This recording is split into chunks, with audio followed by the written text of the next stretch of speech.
সম্মানিত আশিকে রাসূলেরা, আসলে শিক্ষা লাভ করার মূলই হয়েছে চরিত্রবান হওয়া এবং উন্নত ব্যবহার শেখা এবং মানুষের সাথে সুন্দর ব্যবহার করা। শিক্ষার আলো মানুষকে আলোকিত করে, আদর্শ চরিত্রের অধিকারী করে।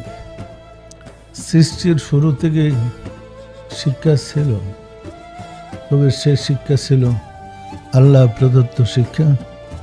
আল্লাহ নিজে আদম আলাইহিসসালামকে শিক্ষা দিয়া ফেরেশতার মাঝে সম্মানিত করেছিলেন।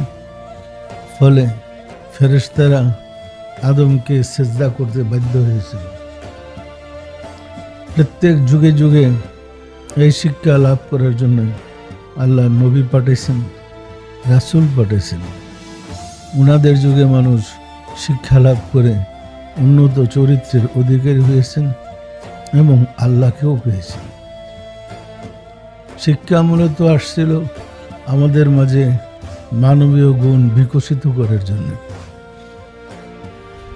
কিন্তু এখন আমরা সমাজে যে শিক্ষাটা পাচ্ছি সেটা হচ্ছে পশ্চিমা শিক্ষা, যে শিক্ষা আমাদের চরিত্রের সাহায্য করতে পারে, যে শিক্ষা আমাদেরকে আরো উশৃঙ্খল করে দিচ্ছে। এর কারণ আমরা কলবের শিক্ষা ছেড়ে দিয়েছি। কলবের শিক্ষাটা যদি আমাদের মাঝে থাকতো, তাহলে জাহিরি শিক্ষা এবং বাতিনের শিক্ষা দুইটার সমন্বয়ে যদি আমরা সমাজে চলতে পারতাম, তাহলে আমাদের মাঝে আসতো পরম শান্তি। বাতিন শিক্ষাটা আমরা ছেড়ে দিয়েছি, এখন জাহিরি শিক্ষাটা।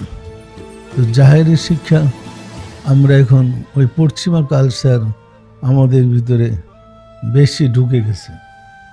ফলে আমরা আমাদের ধর্মে কোথায় কি বলে সেগুলা আর নজর দিচ্ছে না।